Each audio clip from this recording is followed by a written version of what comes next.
Please subscribe my channel.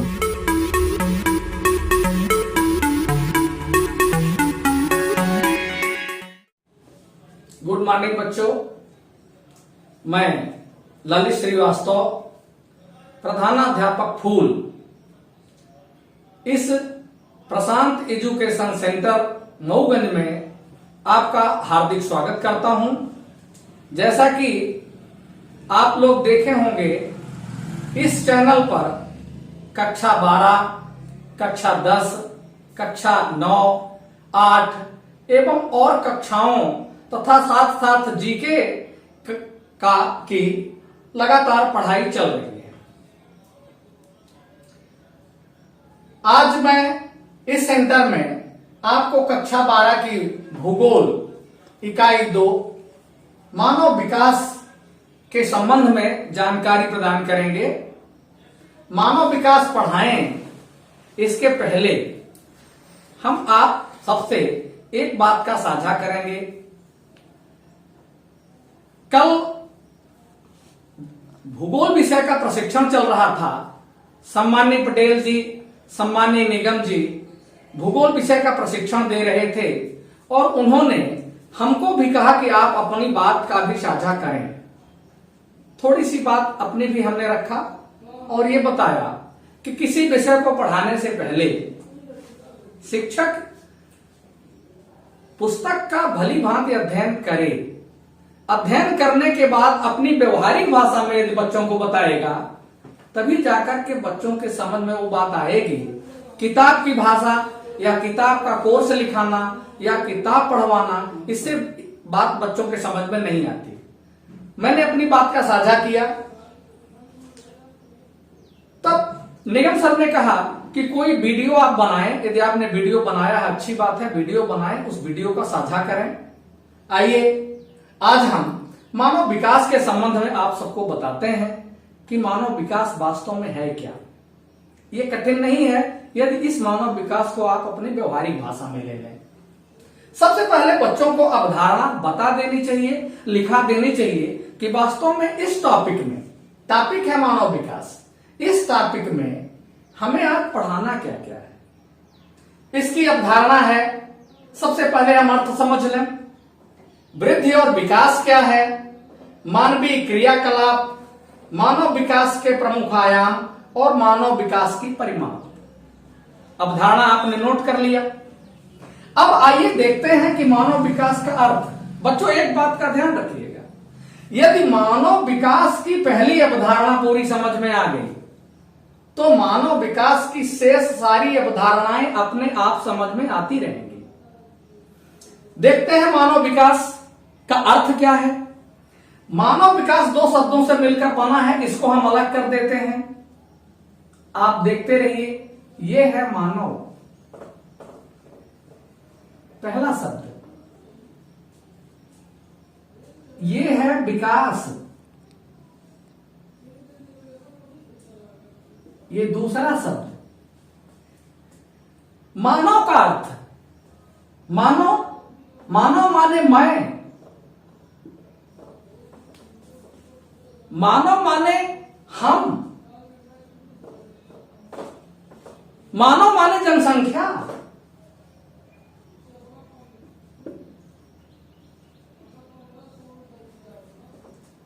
जैसे एक बच्चा खड़ा हो जाए, मैं मानव हूं। पूरी क्लास खड़ी हो जाए, हम बहुवचन, पूरी जनसंख्या है। यानी इस मानव का विकास, विकास का अर्थ है उन्नति।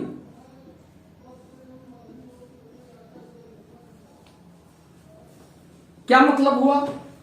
मेरी उन्नति,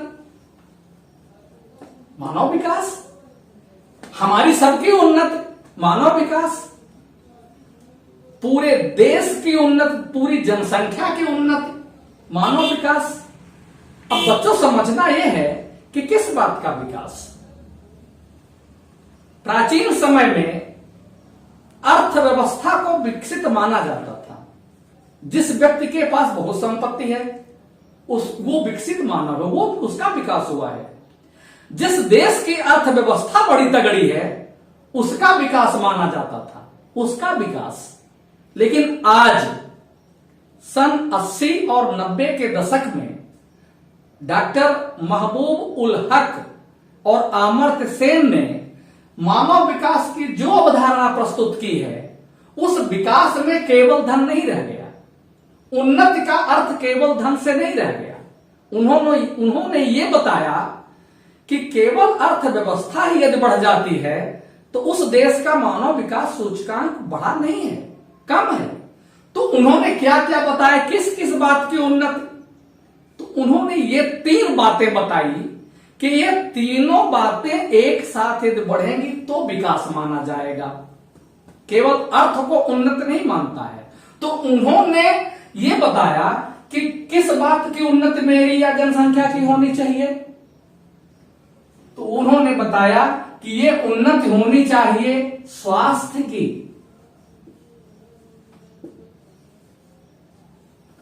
यानी हम स्वस्थ रहें, हम बीमार न हों, दीर्घायु रहें, हमारी जीवन प्रत्याशा बढ़ेगी तो विकास माना जाएगा।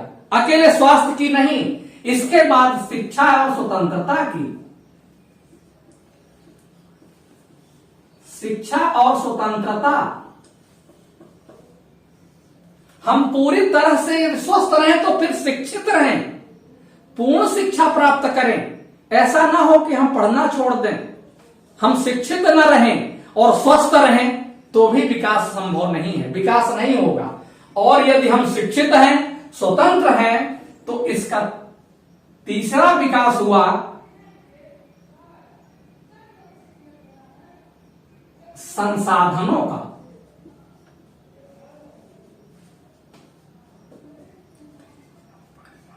संसाधनों का, जिनके उपयोग से हम अपनी आवश्यकताओं की पूर्ति करते हैं, अपने सुख को बढ़ाते हैं, अपनी समृद्धि करते हैं। तो मेरा विकास कितना होना चाहिए या जनसंख्या का विकास कितना होना चाहिए, जनसंख्या की उन्नति कितनी होनी चाहिए, यानी जनसंख्या स्वस्थ रहे, दीर्घायु रहे, जीवन प्रत्याशा बढ़ी रहे। यदि स्वस्थ रहेगी तो शिक्षित होगी, मानसिक स्वास्थ्य अच्छा रहेगा, शारीरिक स्वास्थ्य अच्छा रहेगा, अच्छी पढ़ाई लिखाई बच्चे करेंगे तो संसाधन जुटाने में सफल हो जाएंगे। संसाधन अपने आप जुड़ता चला जाएगा जिस बात की आवश्यकता है। बच्चों, एक उदाहरण लेंगे। आज हमारी शिक्षा में अवरोध पैदा हो गया है, हमारे स्कूल कॉलेज बंद हो गए हैं, हम ऑनलाइन शिक्षा दे रहे हैं, आमने सामने बच्चों को पढ़ा नहीं रहे हैं। छोटे बच्चों की शिक्षा अवरुद्ध हो गई है, उनके पास संसाधन नहीं है। मालूम है क्या हो गया है? एक महामारी आ गई है, हमारे स्वास्थ्य पर खतरा है, हम स्वस्थ नहीं रह सकते। और यदि हम स्वस्थ नहीं रह सकते तो आप समझ सकते हो कि हम शिक्षित नहीं हो पाएंगे, हमारे शिक्षा का विकास नहीं होगा।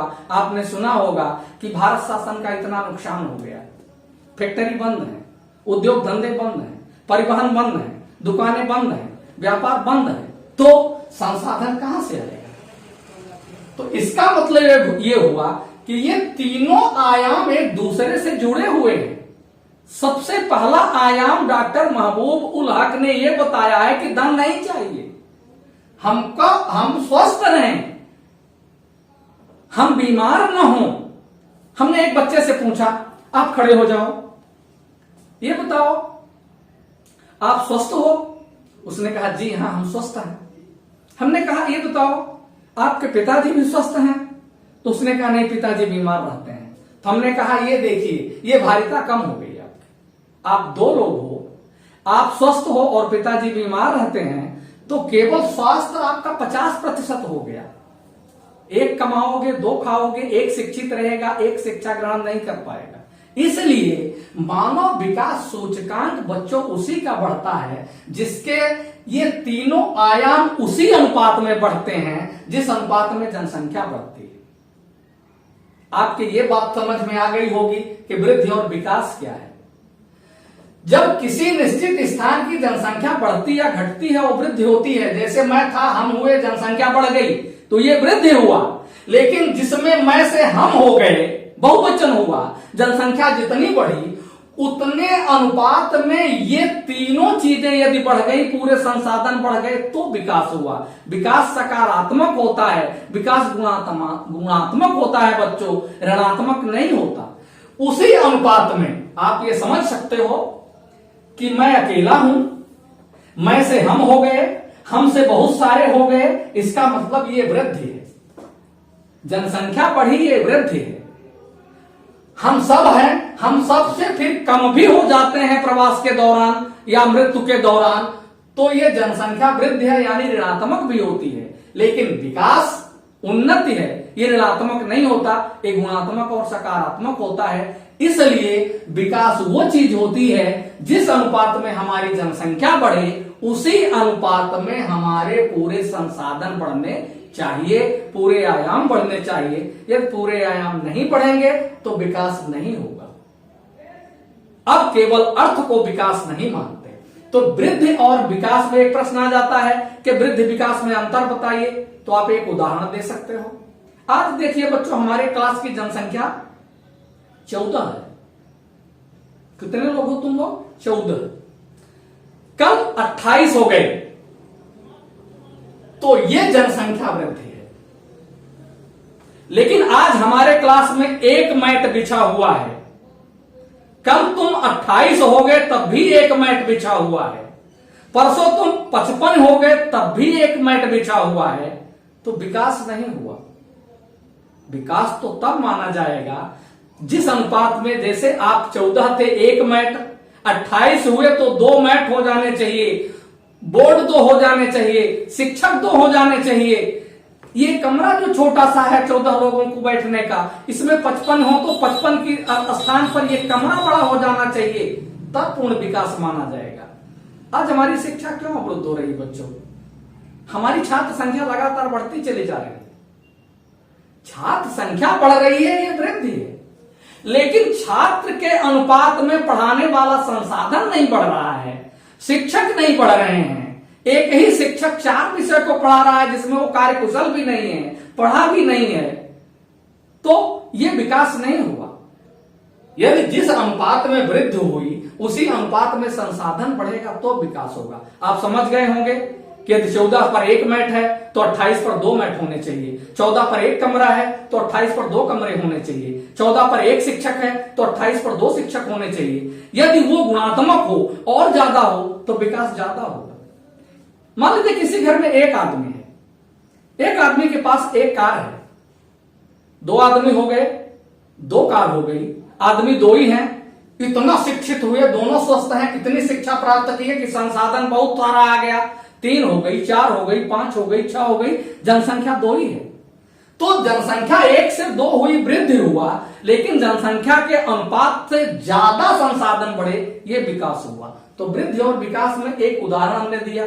किसी निश्चित स्थान की जनसंख्या 15 लाख है, जनसंख्या 15 लाख से 20 लाख हो गई, ये वृद्धि हुई, लेकिन उसी 20 लाख के अनुपात में संसाधन बढ़ गए, तो वो विकास हो गया। अमर्त्य सेन और डॉक्टर महबूब उल हक ने आयाम जो बताया, वो बताया 3, एक नहीं बताया, घन भर नहीं बताया। ये आयाम पहले ही लिख दिए गए हैं। ये वृद्धि और विकास भी हो गया। अब वृद्धि विकास के बाद आदमी कुछ करेगा तब तो उन्नति होगी, यदि नहीं करेगा तो उन्नति तो होगी नहीं। तो अब वो करेगा तब जब स्वस्थ रहेगा, तो ये उसके क्रियाकलाप हैं। पुराने जमाने में लोग काम जंगलों में रहते थे, केवल पेड़ कंद मूल फल खाते थे, उनका विकास नहीं था, वो शिक्षित नहीं थे, स्वस्थ रहते थे। आज की पोजीशन क्या है? आज की पोजीशन ये है कि मानव विकास के आयाम 3 हो गए। पहला आयाम है स्वास्थ्य, जो हमने आपको पहले बता दिया, आयाम भी याद हो जाएंगे आपको। आप स्वस्थ रहें, दीर्घायु रहें, तो फिर आप शिक्षा ग्रहण कर सकते हैं। तो दूसरा आयाम है शिक्षा और स्वतंत्रता। और यदि आप अच्छे शिक्षित हो गए उसी अनुपात में, तो संसाधन आप जुटा लेंगे, संसाधनों का विकास उसी अनुपात में हो जाएगा, जो आज भारत देश में नहीं है। आप एक उदाहरण देखिए, अमेरिका, संयुक्त राज्य अमेरिका संसार का धनवान राष्ट्र है, लेकिन मानव विकास सूचकांक सबसे अधिक नॉर्वे का है। उसका मतलब यह है कि उस अनुपात में ये तीनों चीजें नहीं बढ़ी हुई हैं। उसकी परिमाप में हम समझेंगे कि उसकी परिमाप क्या होती है। आयाम आपके समझ में आ गए होंगे, स्वास्थ्य, फिर खूब पढ़ना और फिर संसाधनों को जुटाना, 3 आयाम हो गए। अंत में आपको हम देखते हैं परिमाप। केवल इसी अर्थ से आप परिमाप समझ जाएंगे। आप आयाम देखिए। नंबर पहला आयाम है स्वास्थ्य, हम 100% स्वस्थ रहें। दूसरा आयाम है शिक्षा, हमारी शिक्षा भी 100% पूर्ण हो। तीसरा आयाम है संसाधन, और पूरे संसाधन जिनका हम उपयोग करते हैं वो संसाधन भी 100% हों। तो उक्त आयामों की 1/3 भारिता धन दूसरे आयाम की 1/3 भारिता धन तीसरे आयाम की 1/3 भारिता बराबर मानव विकास सूचकांक। आइए इसको लिखकर समझते हैं। ये जो हमारा पहला आयाम है स्वास्थ्य, इसकी 1/3 भारिता, समझ सक रहे हैं? इस बात को समझ रहे हैं? पहला आयाम स्वास्थ्य, 1/3 भारिता। 1/3 भारिता का मतलब भी समझ लें। यदि आप 100% स्वस्थ हैं, आपकी जीवन प्रत्याशा 100% ज्यादा है, तो 1/3 भारिता उसकी हो गई 33%। धन दूसरा आयाम शिक्षा, शिक्षा की भी 1/3 भारिता। ये परिमाप है। कैसे जानेंगे कि विकसित है? यदि आप पूरी तरह से शिक्षित हैं, जितने घर में लोग हैं वो पूरे शिक्षित हैं, तो वो भी हो गया 33%। धन तीसरा आयाम संसाधन,